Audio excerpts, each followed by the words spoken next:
किसी भी पुलिस का काम होता है किसी शहर या स्टेट में लॉ एंड ऑर्डर मेंटेन करने का, और additional DGP Uttar Pradesh law and order Prashant Kumar ji इस वक्त मेरे साथ हैं। Thank you very much sir वक्त देने के लिए। पहला सवाल आपसे ये है, क्या भारत में अलकायदा है? ये जो 2 लोग लखनऊ में पकड़े गए, इनका अलकायदा से क्या रिश्ता है? उत्तर प्रदेश एटीएस के द्वारा दिनांक 11 जुलाई को अलकायदा से जुड़े हुए 2 उनके मॉड्यूल जो है उसको बस्ट किया है और 2 व्यक्ति पकड़े गए हैं। और अलकायदा एक मिलिटेंट सुन्नी मल्टीनेशनल टेररिस्ट ऑर्गेनाइजेशन है, जो कि वर्ष 1988 में ओसामा बिन लादेन तथा अब्दुल्ला आजम के द्वारा तथा उसके अन्य साथियों के द्वारा सोवियत अफगान वार के समय बनाई गई थी, जिनका मुख्य उद्देश्य टेरर फैलाना था। और इसी ग्रुप ने 3 सितंबर 2014 को उसके तत्कालीन चीफ अल जवाहिरी के द्वारा इंडियन सब कॉन्टिनेंट मॉड्यूल की घोषणा की गई थी, जिसको उस समय मौलाना असीम उमर नाम के व्यक्ति ने हेड किया था और यह संभल यूपी का रहने वाला था। बाद में 23 सितंबर 2019 को ये अफगानिस्तान और यूएस फोर्स के कंबाइंड ऑपरेशन में मारा गया था।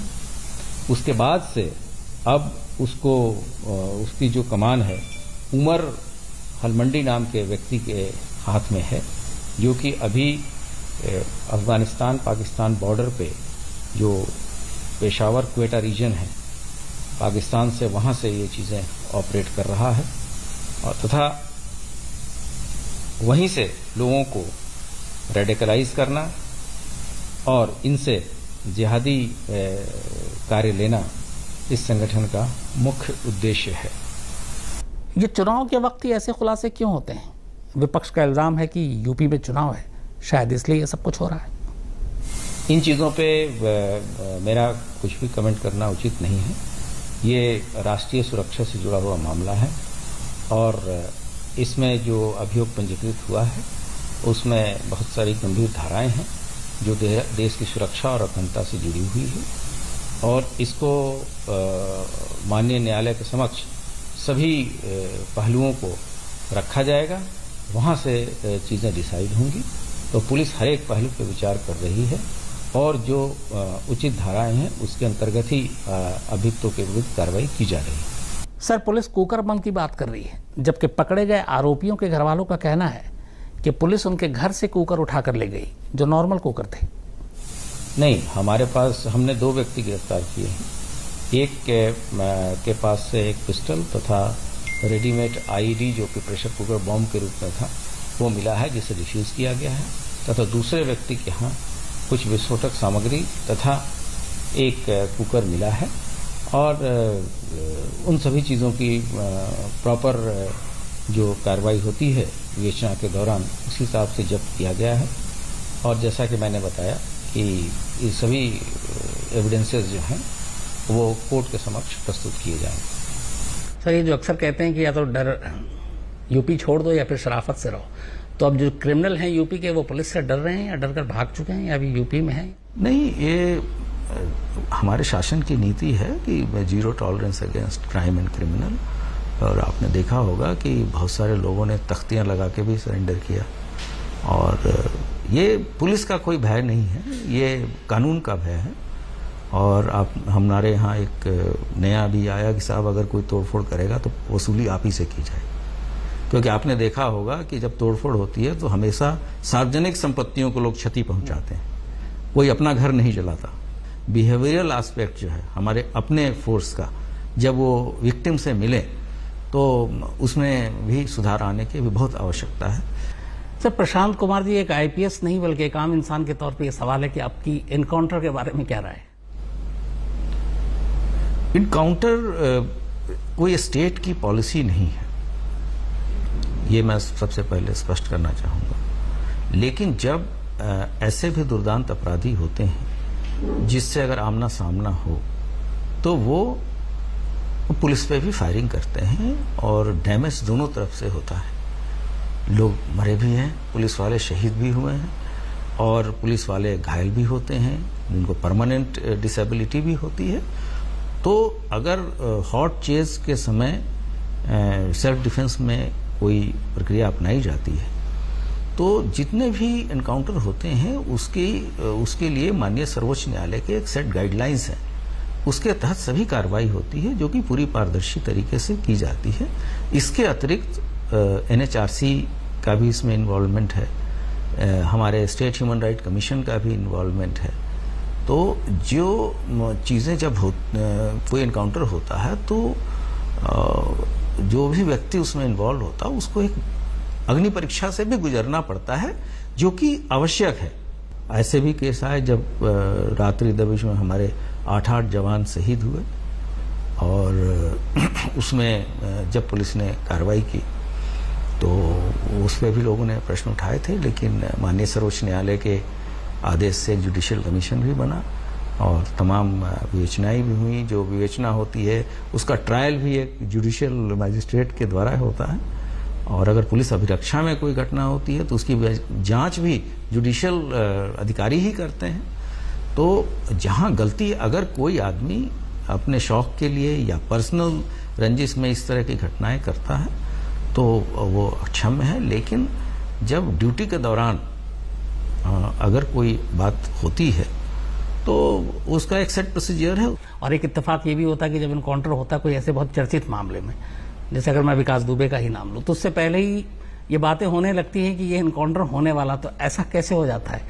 नहीं, देखिए ये चीज़ें तो कंजेक्चर्स हैं और जब हमारा जवान शहीद होता है तो हमारे पुलिस बल का भी मनोबल बहुत गिरता है और ऐसे दुर्दांत अपराधी जिन्होंने थाने के अंदर मर्डर किया हो, ऐसे भी लोग हैं जो कि एक एनकाउंटर दिल्ली के बदमाश का हुआ था जिसने 30 हजारी कोर्ट में एक सिपाही को 22 गोलियां मारी थी जी।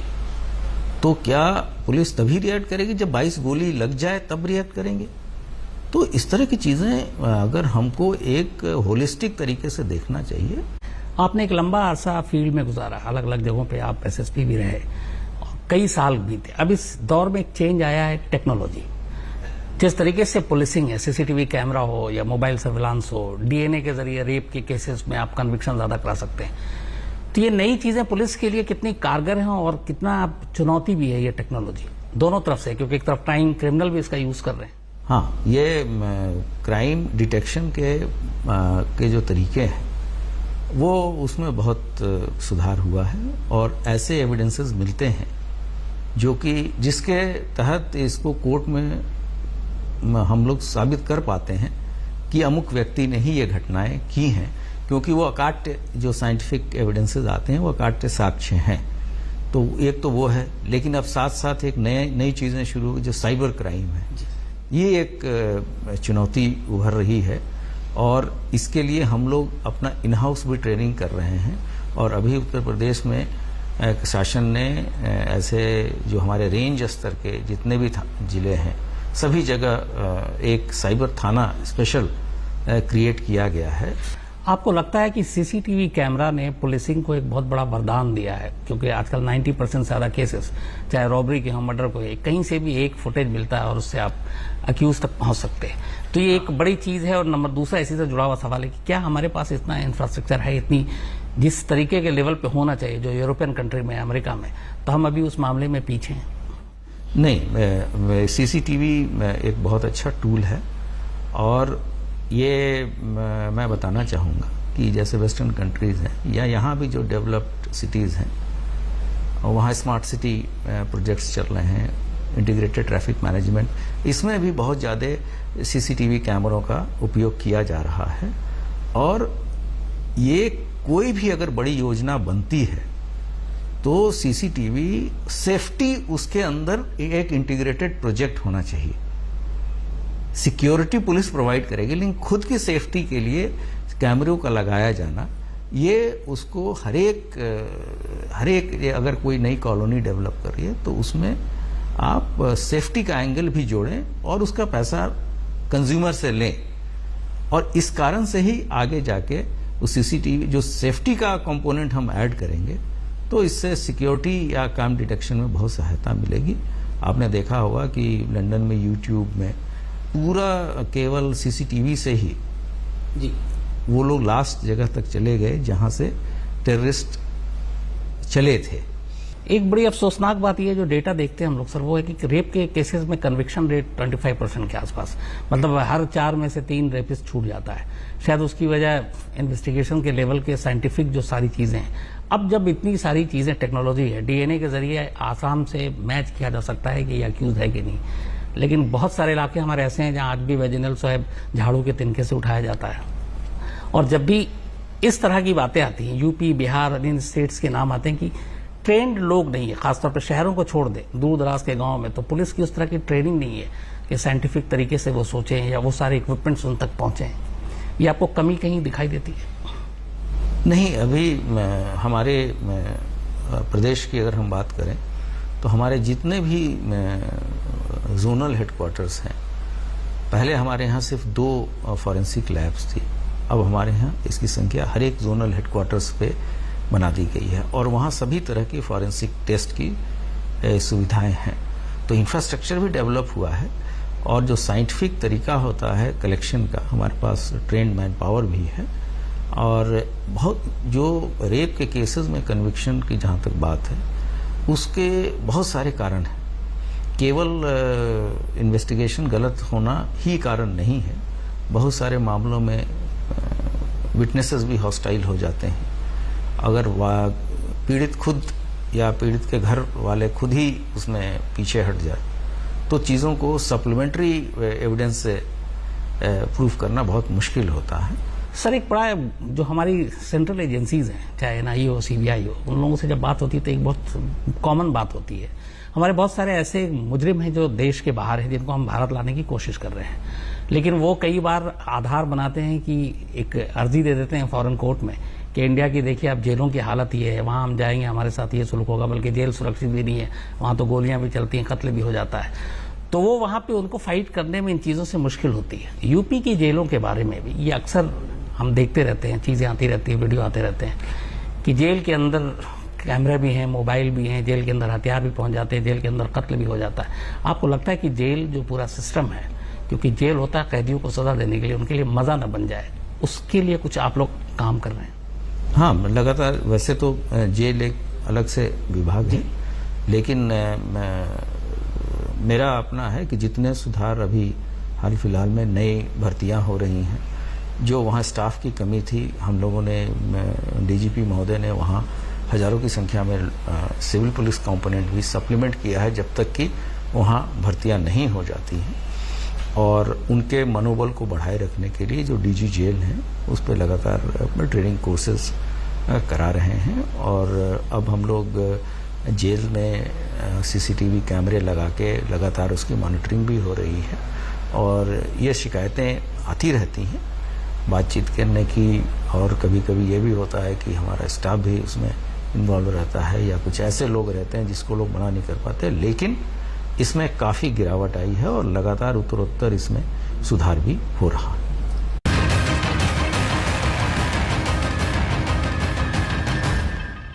हमने अपने पूरे करियर में क्राइम रिपोर्टिंग के 20 साल में पुलिस का वो चेहरा नहीं देखा जो कोरोना ने हर जिंदगी के पहलू पे असर किया। कोरोना ने पुलिसिंग कितनी बदल दी? कोरोना की महामारी जो आई वो सबके लिए एक नया आयाम था, क्योंकि इस तरह के महामारी से निपटने की कोई ट्रेनिंग सामान्यतः नहीं दी जाती। डिजास्टर एक नया सब्जेक्ट है और धीरे धीरे डिजास्टर मैनेजमेंट की भी ट्रेनिंग्स हम लोग दे रहे हैं। लेकिन पैंडेमिक, और वो भी इतने बड़े स्केल के पैंडेमिक को डील करने के लिए पुलिस प्रिपेयर्ड नहीं थी।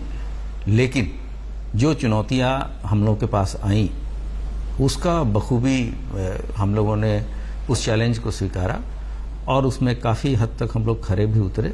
आपने देखा होगा कि एक समय ऐसा आया था जब दिल्ली यूपी बॉर्डर पे लाखों लाख की संख्या में लोग आ गए थे और उनको गंतव्य स्थानों तक पहुंचाना, अन्य प्रदेशों में वहाँ आगजनी भी हुई, हिंसा भी हुई, लेकिन उत्तर प्रदेश के पुलिस और प्रशासन ने ऐसी व्यवस्थाएं की कि उस दौरान लगभग 40 लाख लोग हमारे प्रदेश में आए और उनको सभी जगहों पे सकुशल पहुंचाया गया। उनको पहले शुरुआती दिनों में जनता के साथ मिलके खाने पीने की व्यवस्था की गई। उसके खाने के डिलीवरी इत्यादि की जिम्मेदारी भी पुलिस ने अपने ऊपर ली। इसके अतिरिक्त जो जैसे दवाइयाँ हैं, आवश्यक सामग्री हैं, ये सभी चीज़ें हम लोगों ने मुहैया कराई, जिसके लिए हम लोग पहले से प्रिपेयर्ड नहीं थे और काफ़ी इसकी सराहना भी हुई।